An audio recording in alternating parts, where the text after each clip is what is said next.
Are you and your family prepared for an emergency? Maybe the fake alien invasion. Now is the time to prepare yourself and your family for any event. Check out Prep Starts Now. Their mission is to provide high-quality preparedness products that empower individuals and families to be ready for any situation. They're committed to delivering reliable, trusted gear to ensure your safety, security, and peace of mind in times of need. Their product selection is carefully curated to provide you with the essential gear you need to stay prepared. From emergency kits to tactical tools, every item is chosen for its reliability and practicality. Prep Starts Now understands the importance of family, and their goal is to equip you with everything you need to build a solid plan for your family's preparedness. In today's ever-changing world, being prepared is more important than ever, and Prep Starts Now is here to help you and your family stay ready with quality products and practical guidance. Use the link in the description and get 15% off your order. I think it's just going to get weirder and weirder and weirder, and finally it's going to be so weird that people are going to have to talk about how weird it is. Eventually people are going to say, what the hell is going on? It's not enough to say it's nuts. You have to explain why it's so nuts. The invention of artificial life, the cloning of human beings, possible contact with extraterrestrials, the systems which are in place to keep the world sane are utterly inadequate to the forces that have been unleashed. Welcome back to Forbidden Knowledge News. I'm your host, Chris Matthew. Today my guest is Walter Bosley.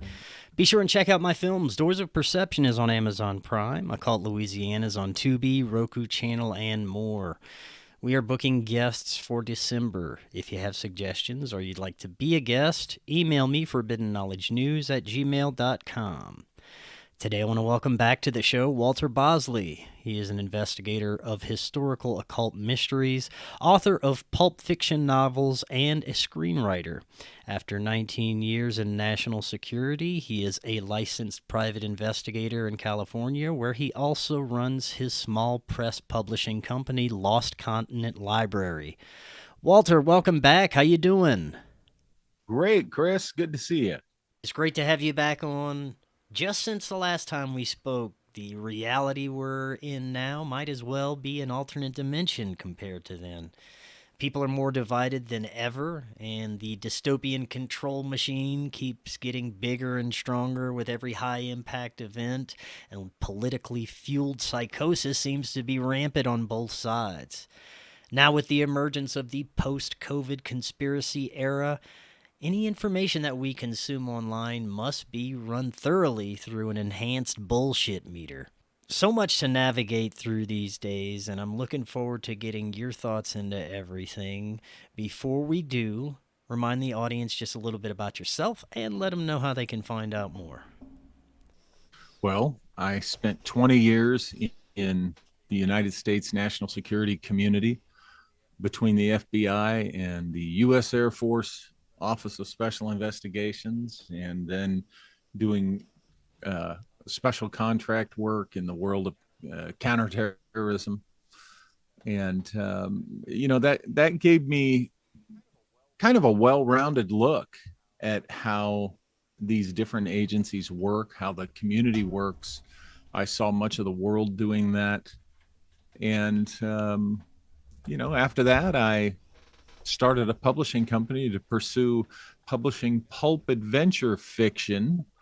But I discovered that nonfiction research sells better, for one thing. But what happened was I kind of stumbled into that because I'd had a strange experience at Disneyland in the early 80s, and that resulted in a book. And that book led to my Empire of the Wheel books, and on and so forth. As it turned out, I ended up being a nonfiction writer unexpectedly, because I was pulling threads on, trying to find the truth about strange, odd things. And so between the old career and the writing and publishing, that's what I've been up to the last probably 35 years. Right on. And as my name tag there says, walterbosley.com is a good place to find me, as well as the Walter Bosley channel at YouTube. Perfect. Like I said in my intro, we're in a very interesting time. It's hard to gauge how much of what is occurring is a natural phenomenon, natural progression of human evolution, or being steered in some way. And I'm sure it's a combination of both, but looking at the way that events have played out, especially in the past 5 years, there is a quickening of changes happening that seem to be causing negative effects on humanity. There seems to be a bit of psychosis, even surrounding everyday things like our political views these days. There's also a strange layer that I see of what I can only call synchromysticism. These strange connections, symbolism that shows up in events, things that seem to tie together.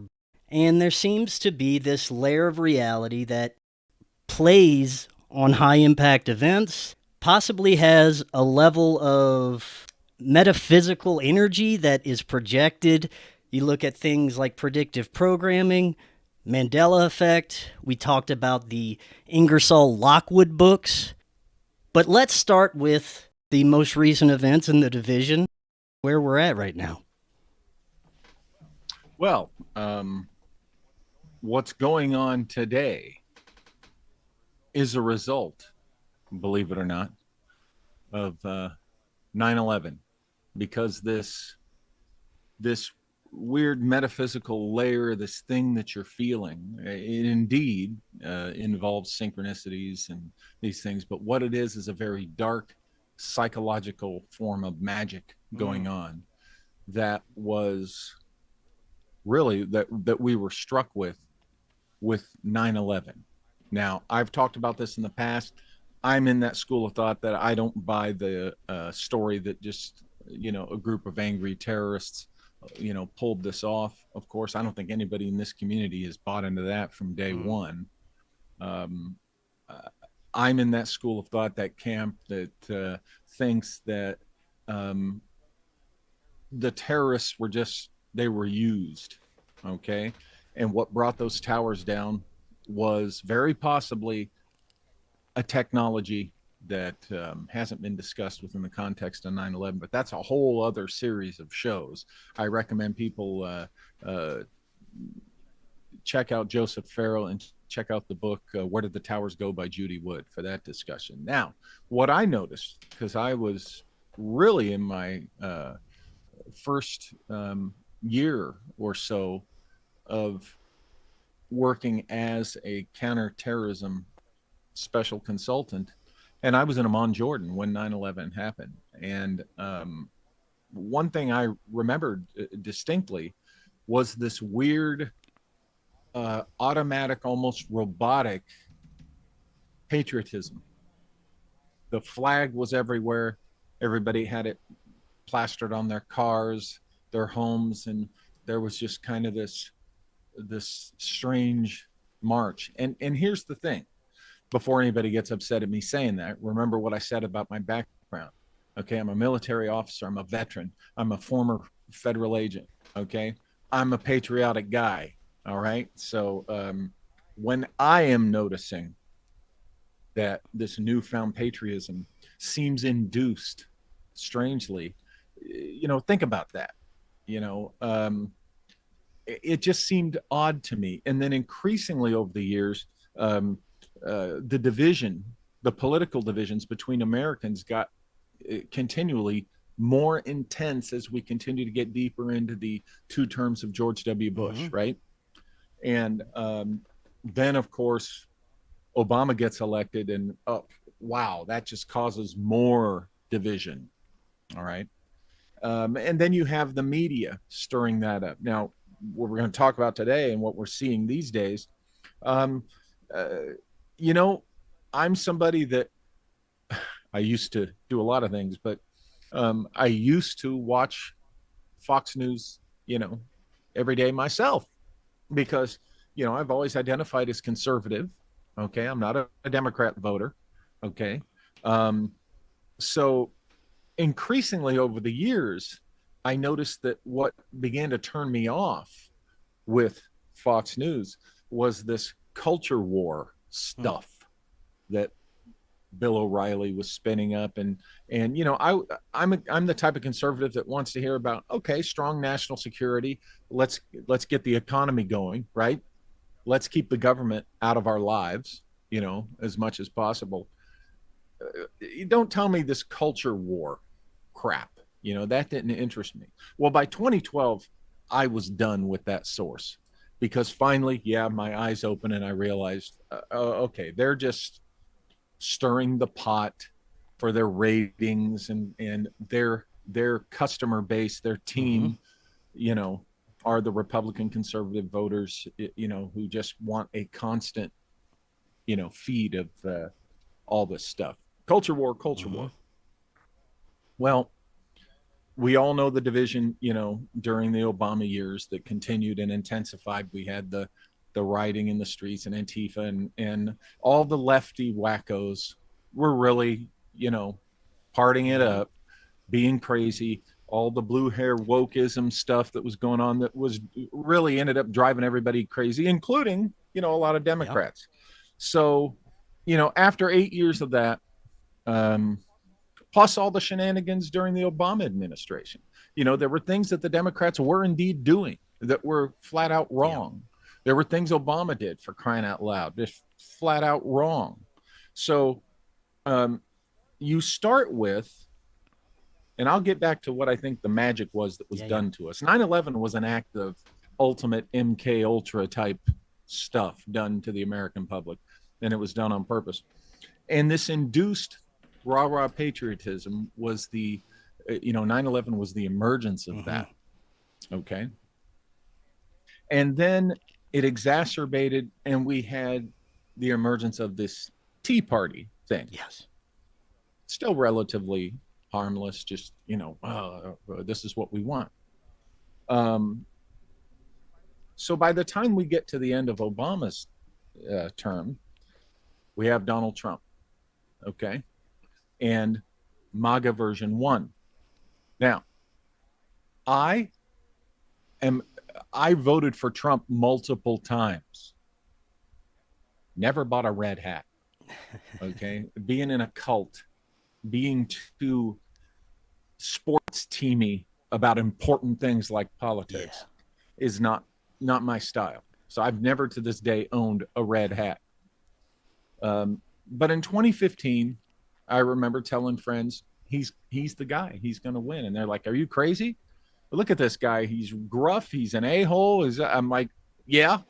And I think he's going to win because people are tired of the mealy-mouthed politicians and stuff. So that was his appeal.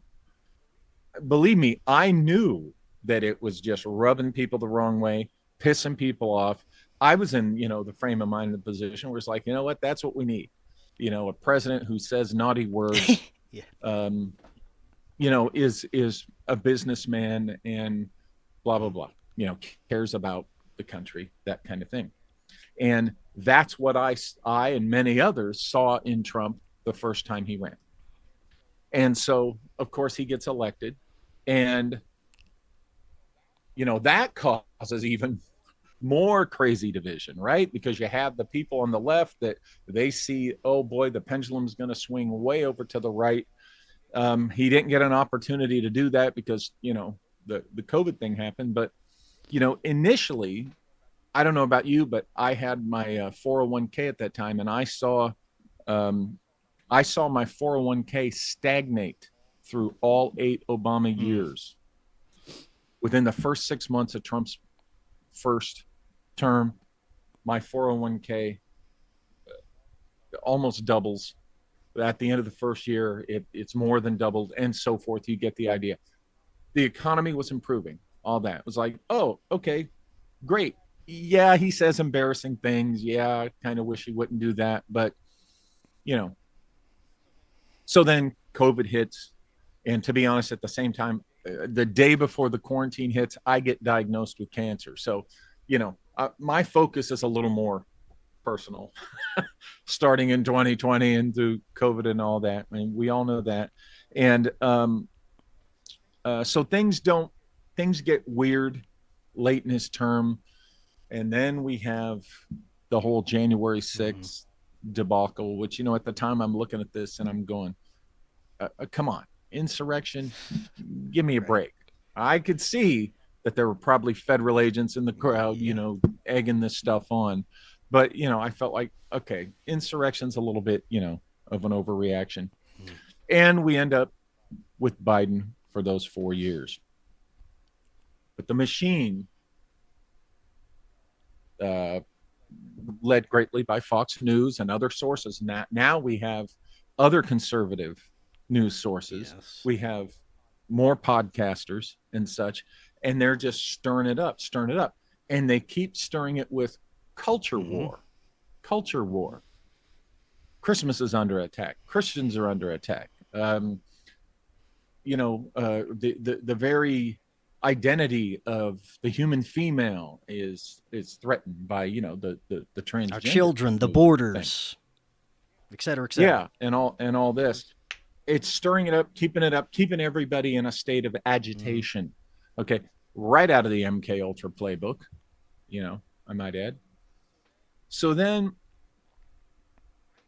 I begin to see, and here's where we're getting to where this is going to go, if you're asking my opinion.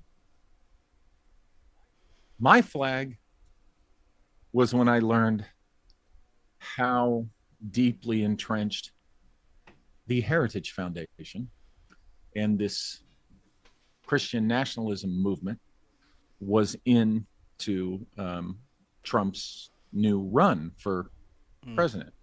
I wrote a book about this 2 years ago, about NIMSA and NIMSA, How America Sold Its Soul, about how post-World War II Nazi structure basically just Trojan horsed itself through Operation Paperclip, entrenched itself, made itself indispensable to our military-industrial complex, and built it up, okay, and helped boom the American economy, made themselves indispensable, as I said. And then I'm in that school of thought that thinks the JFK assassination was a coup, a big coup move, okay? And since then, I think that this Nazi, specifically not German, Nazi International, as Joseph calls it, I refer to it as NIMSA, they've really had essential control over our military industrial complex and increasingly over members of Congress and our S&T and eventually our economy. When you look at 9/11 and you look at Deutsche Bank and their activities and their role and stuff, it's very interesting. And I talk about this I talk about the 9/11 post-war Nazi international connection in Origin, my book Origin. But in NIMSA, How America Sold Its Soul, I go into this again. I lay it out. But I also point out a rise in fascistic philosophy. Now, everybody on the right likes to react and scream, oh no, fascists are all leftists. Baloney. Time to grow up. A fascist can be on the right, okay? Fascism is a type of authoritarianism. Traditionally, until now, it has been a leftist socialist thing. Well, welcome to, the 21st century. An organization has discovered how to apply fascist philosophy to an extreme, and I do say an extreme, right philosophy movement. When I learned about this group, it scared me. It's offensive to me. Someone who spent 20 years, I took multiple oaths, depending upon who I was working for, to defend the Constitution. I plant my flag on the Constitution, not with a political party, not with any religion. Okay, as an American and as a veteran and all the stuff I did, my flag is planted on the Constitution. There's room for all of us. There's room for everybody. That's truly the American ideal. The country, the ideal was never meant for one racial group all sharing the same religion. Okay? Those people are misled. And they may not see it yet, but they will eventually. So anyway, I'm looking at this, and I write about it in my book a couple of years ago, that I released a couple of years ago. And I point out, okay, this Christian nationalism is a problem. It's going to be a problem. It is a problem cloaking itself in the flag and carrying a cross. And I have, until recently, it was mostly crickets. Nobody wanted to hear that. Nobody wanted to hear that at all. Oh, that's all lies. Project 2025, that's a lie. No, it's not. It's a very real thing. And so, I tried to warn about that 2 years ago, well before the election. But things got crazy during the election year. Last year, as we know, heat up, culture war. Deciding who the enemy is that presents an existential threat to the United States and our culture. And it's utterly ridiculous. And we'll get into that, I'm sure. But now that we've had how many months, 9 months of the current Trump administration, which I call MAGA version 2, I find it to be insidiously infected with something very bad. And, and it's getting worse. Well, there's an argument amongst people in the, I guess you could say, conspiracy community, whether or not Trump is even aware that he is being used to get these agendas pushed forward.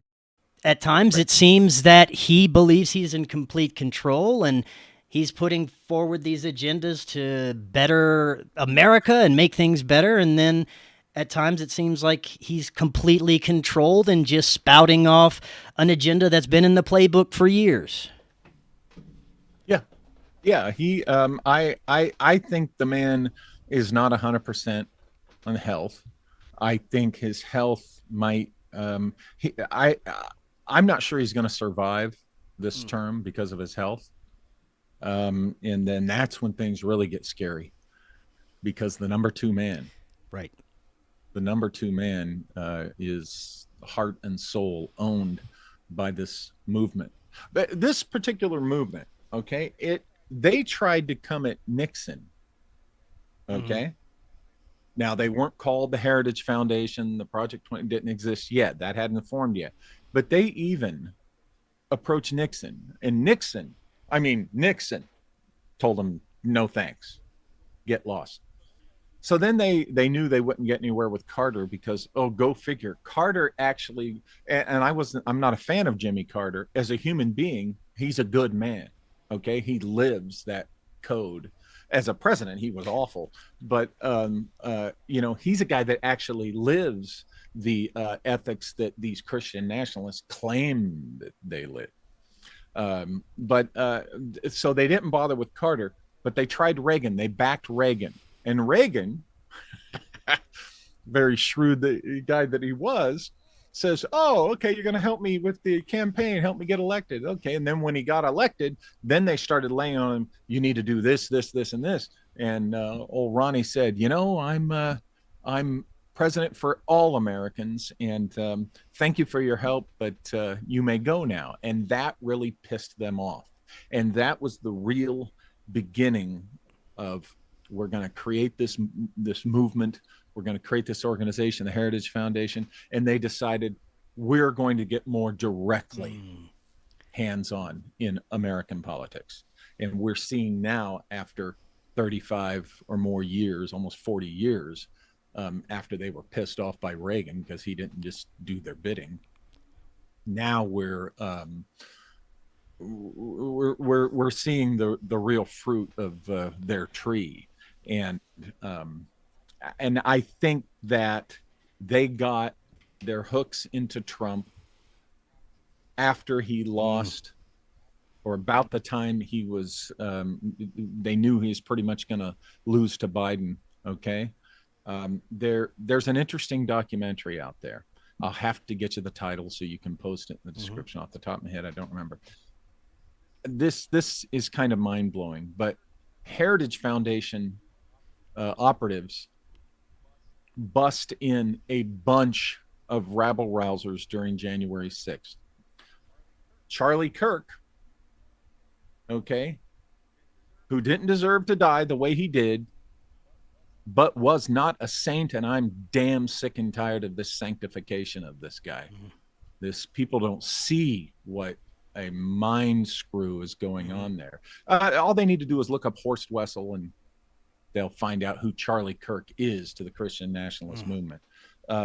But Charlie Kirk spent several $1,000s of his own money to bus in people to, be there and kind of do whatever it is they were hoping, to accomplish. And then when you mix in the federal agents that were in the mix, you got to wonder, okay, what's going on here? And I think at that point, they started getting their hooks into Trump, into his mind, into his emotions.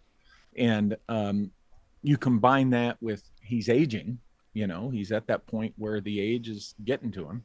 Okay. And I do think there is a level of control over him, similar to, I can't think of the character's name, but remember in Lord of the Rings, the one king who Brad Dourif plays, the creepy little Rasputin type advisor who's possessing the king and controlling him like a puppet.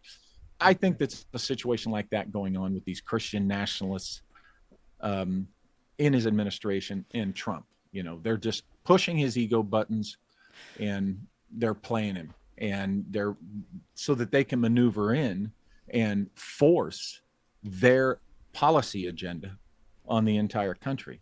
And their policy agenda is flat out wrong. Well, let's talk about that. Let's get deeper into who these Christian nationals really are, what they really represent, and the ideologies that they're trying to force upon us. Well, I've started, I and others, we flipped it because there's less real Christianity, less Christ in there. I call it churchianity, by the way. I got that term from Joseph Farrow, churchianity, because it bears no resemblance to what this Christ guy would really have wanted. But I flip it because the emphasis is on their nationalism. Okay. I call them nationalist Christians, or not C's, which is what they are. So I call them nationalist Christians, Nazis. Whether people want to hear that or not, I don't care whether you like it or not, because we've gotten to the point now where screw what people like and want to hear or not. It's time to be real, because we're getting close to the danger point. But they have a very, from my perspective, archaic way of looking at things. For instance, and two of their well-known ministers, okay, church leaders that are big voices in their movement, each enthusiastically advocate taking the vote away from women. In other words, the man of the household. Hear these words coming out of my mouth in 2025. These guys seriously, they're serious. They want to tell the American women, you know what, you're not responsible enough to vote. So what we're going to do is we're going to let the man in your household vote for the household. And they'll say, oh, but it's biblical. But don't even get me started on the Bible, which is the self-verifying propaganda that, that it is. They say or do something stupid. You go, hey, wait a minute, that's not right. That's not reasonable. Yeah, well, it's true. Well, who says it's true? Well, our book says it's true. Okay, that's like listening to the used car salesman telling you how great his car is, and don't go over to that other guy's lot because his cars are terrible and evil. Anyway, so that's just one of the things that they're seriously wanting to pursue. taking the vote away from American women. I mean, I know guys, I have good friends, okay, that think I'm overreacting to all this. That, you know what, Trump's actually doing good things for the country. And I get silence, I get crickets from them when I say, okay, I want to hear, because, you know, they have wives and daughters. Tell me what your wife and daughters say when if you know they're faced with their vote being taken away because, you know, some guy in a pulpit thinks that only the men should vote. Tell me how that goes, because that ain't going to fly well, and it shouldn't. You know, nobody, no citizen of this country should have their vote taken away for anything, unless, you know, they become, I guess, a felon, or you know, some degree of whatever, you know, something like that, or they leave the country and give up their citizenship. Fine, but that, you know, that's just one example. They literally see, for instance, transgender people as an existential threat, and they want them eliminated. Okay, now, no matter what you personally think about folks who are transgender, okay, first of all, they're less than 1% of the population, less than 1%. Okay, and people bring up, oh, but they go into women's restrooms and attack and, you know, rape women and children and stuff. No, they don't. When you ask for a case where this has happened, what you end up finding are, hate to say it, white males who identify as male, who are the ones going in restrooms and raping and assaulting. You know, this targeting of the others, of the LGBT, for example, this is right out of the German Nazi playbook in the 1930s. Okay, this was the kind of thing they did. Let's pick an easy target. Okay, transgenders, for a lot of Americans, are an easy target, so they pick the easy targets. Okay, and then it'll be, the next thing will be people who write certain type of literature. I'm not talking about pornography literature, just things they don't approve of. And the next thing will be, well, we don't want naturalized people who are who are immigrants who became citizens.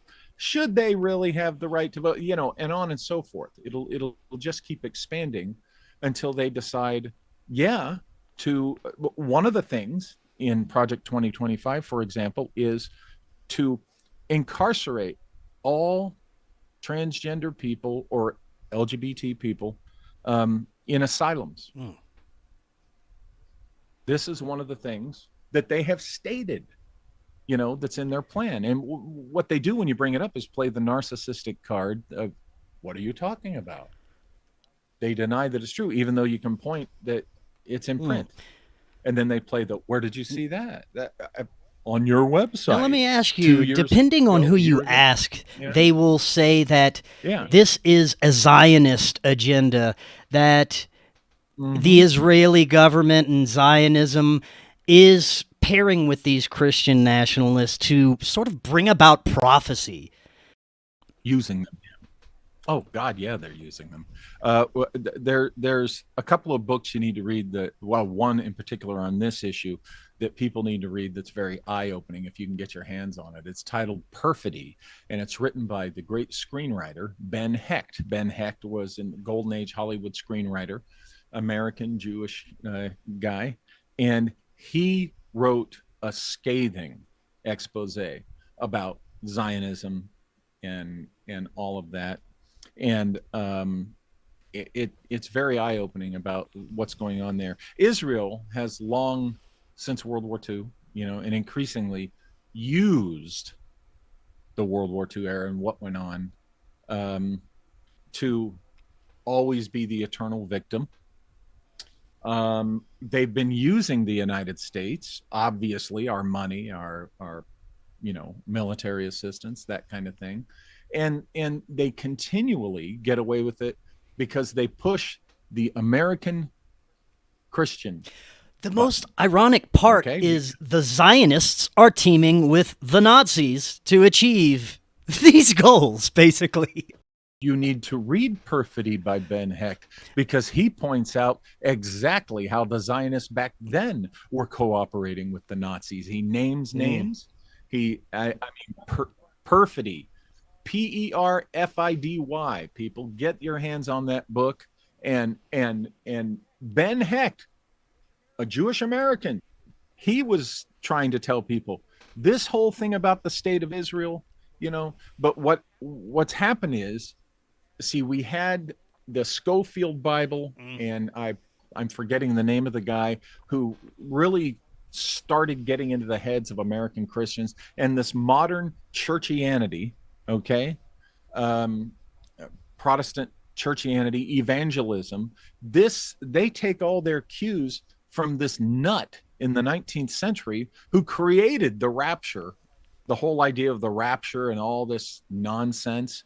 And then the Schofield Bible comes along and just adds to it. So when you hear these Christian nationalists talk about, it's ancient, it's in the Bible that we're supposed to, it's like, no, that only goes back to the 19th century, to a nut, to a theological nut. Basically, they want theocracy. They want a theocratic government.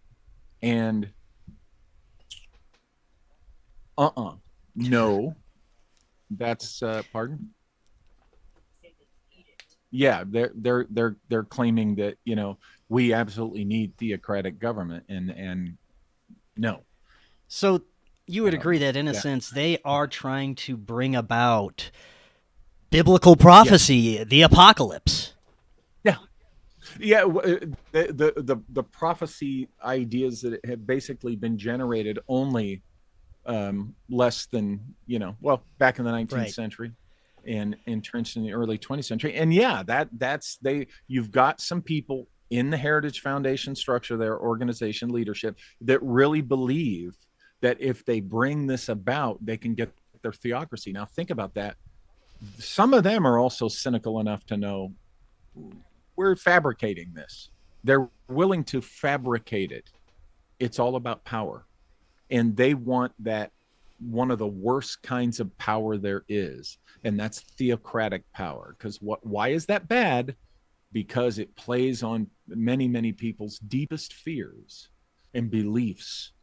Rome figured that out a long time ago when they created the Roman Catholic Church. Wow. They figured that out a long time ago. Oh, fear in people's belief in God. We can manipulate the hell out of that. And then the Puritans came along. See, American evangelism is a product of the Puritans. The Puritans are over there. They do their thing in England with Cromwell. For a time, they get lots of power. And then finally people say, okay, you're nuts. Get out of here. So where'd they go? They came to the Massachusetts Bay Colony, right? And we know what they did there. They burned women and accused them of being witches and all this crazy stuff. Well, the rest of the colony said, you people are nuts. You're keeping your Puritanism there, okay? And so that eventually led into fundamentalist, Christian or evangelism, okay? And this going around rah recruiting, we got to build our numbers, we got to convert people, we got to save people. This is a product of that crazy, intense, movement. And here we are today. You mentioned earlier that we're essentially being put through a massive MK Ultra experiment. This is psychological operations to a degree that it's difficult to fathom.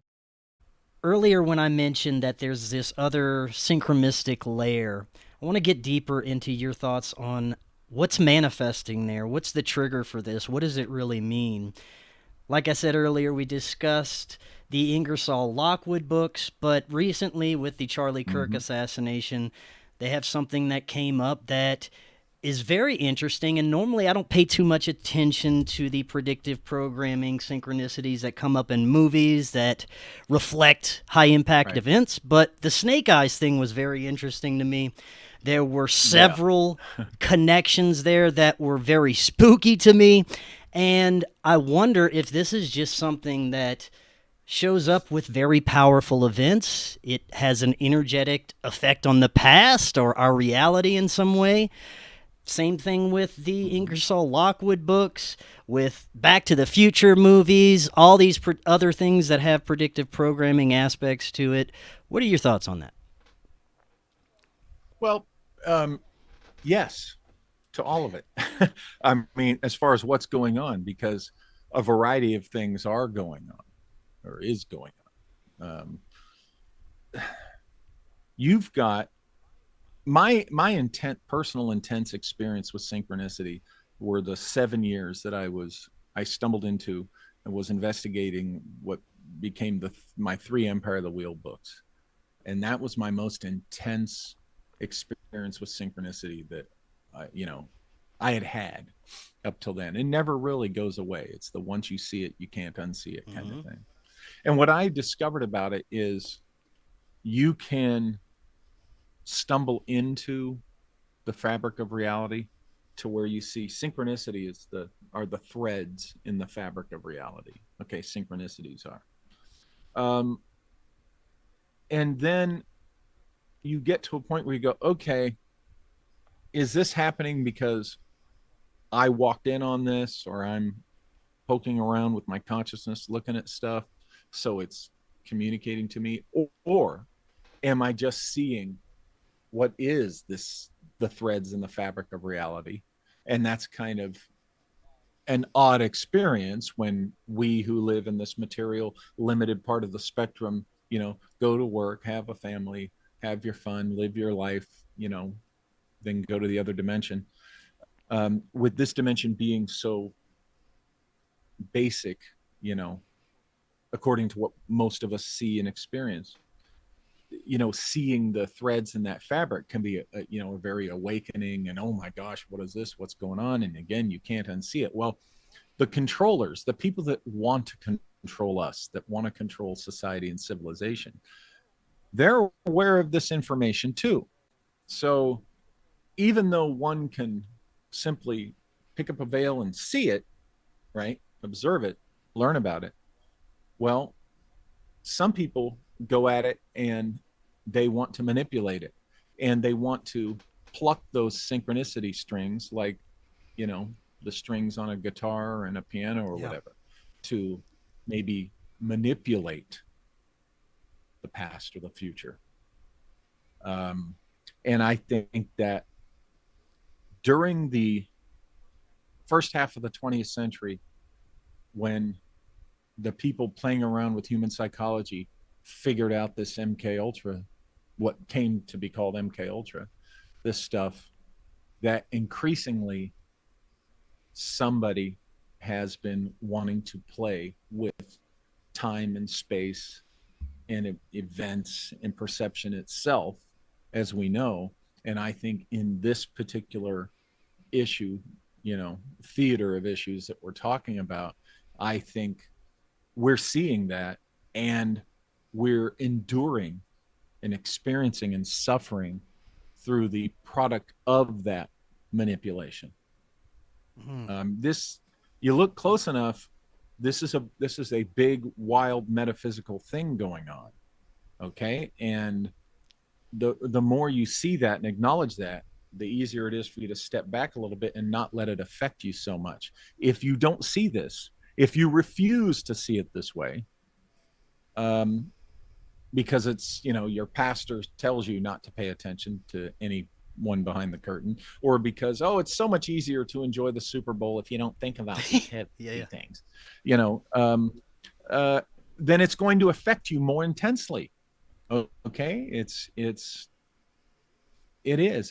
either going to rile you up and keep you in a state of chaos, which it does to a lot of people, if not most people, or depending upon the individual, some people have a fear of chaos and disorder, so they withdraw and they hide behind, glibness. Oh, it's nothing. Oh, it'll pass. Oh, just ignore it and it'll all go away. it won't. Things will happen around them, and they may not see it till it's too late for them, whatever that too late is. But yeah, I think that all the political machines know exactly what they're doing when they or know what exactly they're intending to accomplish when they start playing with this stuff. And when you have a public that our minds have been played with by both sides now for 24 years directly, we're at a boiling point with this manipulation. Now, we focused on these Christian nationalists as the infiltrating factor. Would you say that there's multiple factions that are fighting for control over where they want society to go?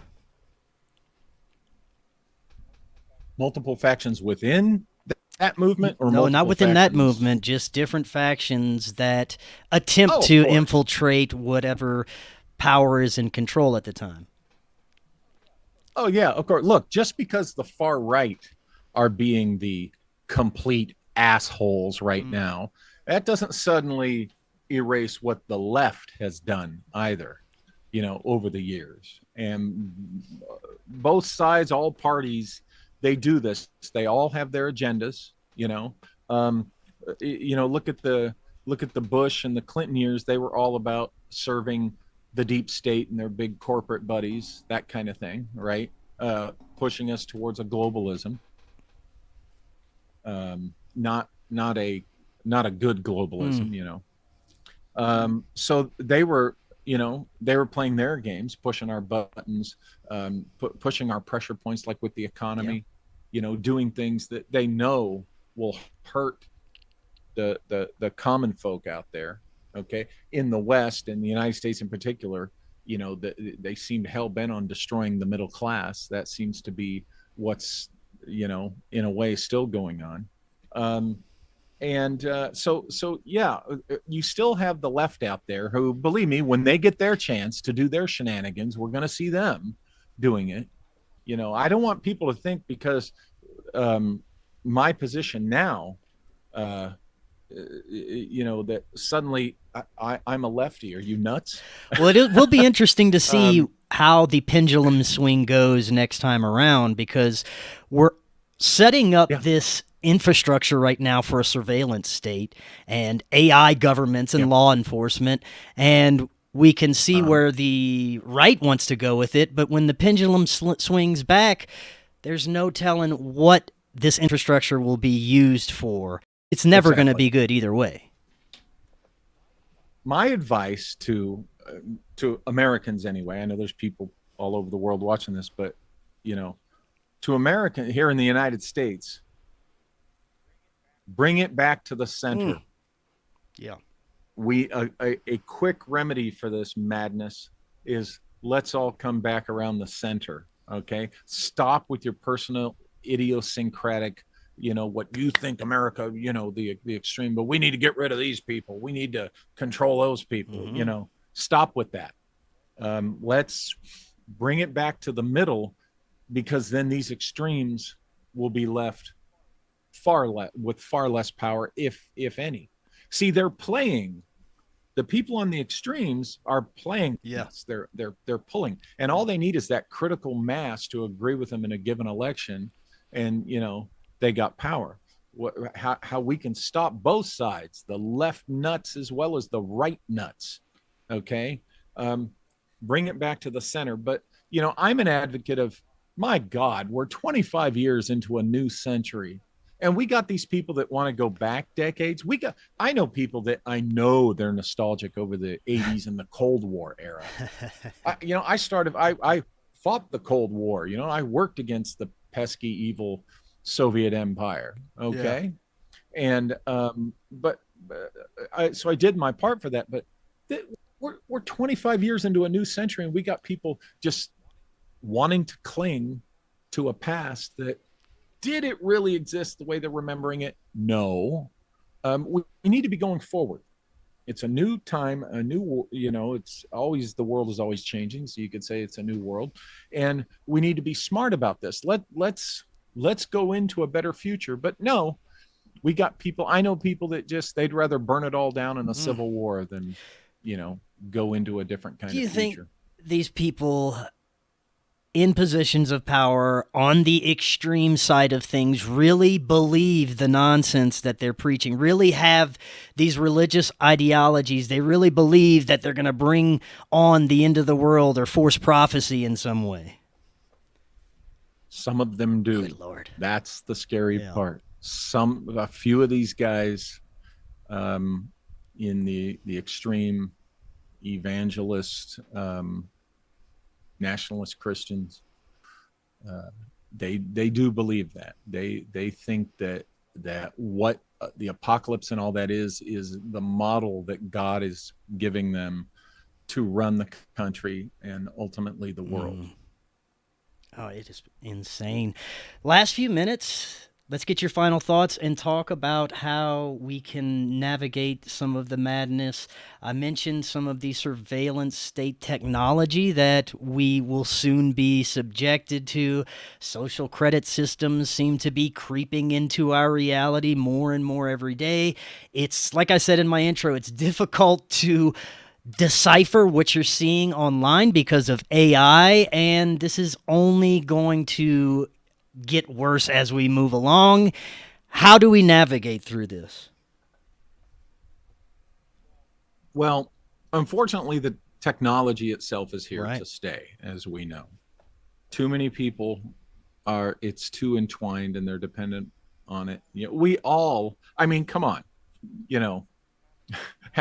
walking around with a computer in your hand is pretty darn convenient. My career runs off of technology.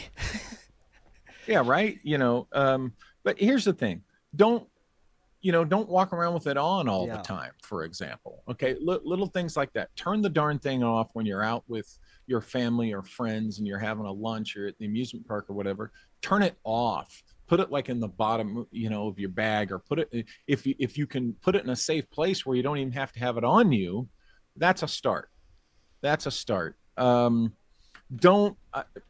have to strike a balance between demonizing technology, because that's more of that evangelistic type thinking with a small e, is, we have to demonize, anything we don't, glorify. It's this insane extreme.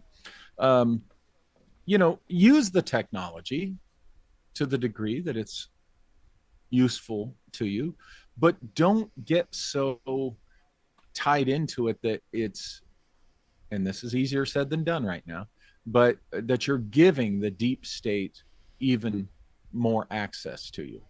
I read an article today that now TSA and immigration is starting to monitor people's phones, and they can pull you out of the line at the airport to pull you into secondary and talk to you about stuff they picked up on your phone without a warrant, a specific warrant. They're using this administrative warrant thing that Trump's using, which is yikes. So now I see where people are saying they're starting to travel with a burner phone. To heck with it. I'll leave my personal phone at home and I'll just have my burner phone for the trip. So do things like that. Let me ask you, I know we've only do got a we couple check minutes, out of politics completely? It does seem that both sides are rotten and infiltrated to the core. How do we navigate that in the future? Well, unfortunately, in a free society, if you want to stay free to the degree that you are, you have to pay attention to what these jerks are doing. Right. You have to pay attention and be careful, but you have to vote. Okay. People say, but my vote doesn't count. Well, wait a minute now. How come the vote counts and then, it doesn't count? It's, you got to decide for yourself.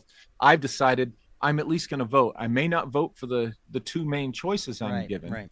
I might write in Donald Duck or something, but you unfortunately, you've got to pay attention to this stuff and you got to do your best to vote.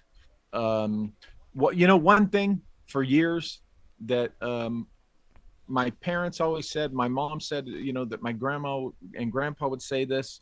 Look, it's a good rule of thumb. Never give a president the Congress. That's always ends up being a bad idea. If the president's Republican, you make sure that Congress is Democrat, and vice versa. You got a Democrat president, you give him or her a Republican Congress. So, just rules of thumb like that. Vote issues. Don't vote party line. Vote issues. But try to minimize the politics and the attention to the politics, and eliminate political obsession.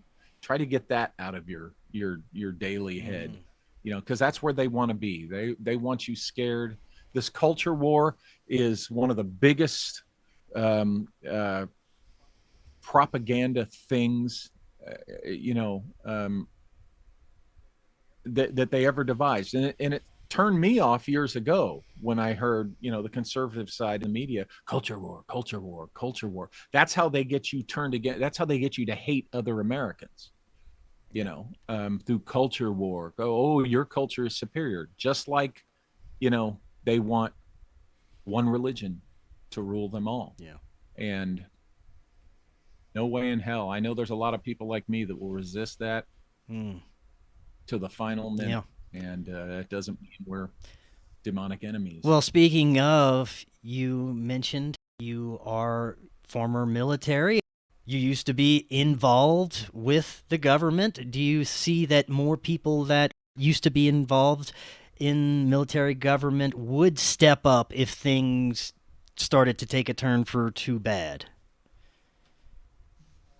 I think that's one of the things that certain people, they don't want to hear, because that they don't want the people who, anyway, I won't go there, but I will say this as a former federal agent, and folks hear me on this, as a national security conservative who does not vote Democrat, I'm telling you what the ICE agents are doing with their masks disgusts me as a former federal agent. Yes.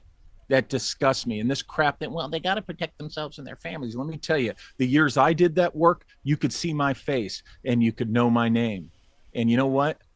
When I took that job, my wife and my kid understood that it was a potentially very dangerous job. This crap that, they got to wear masks and act like brutes and thugs, and deputizing corrections officers and bounty hunters.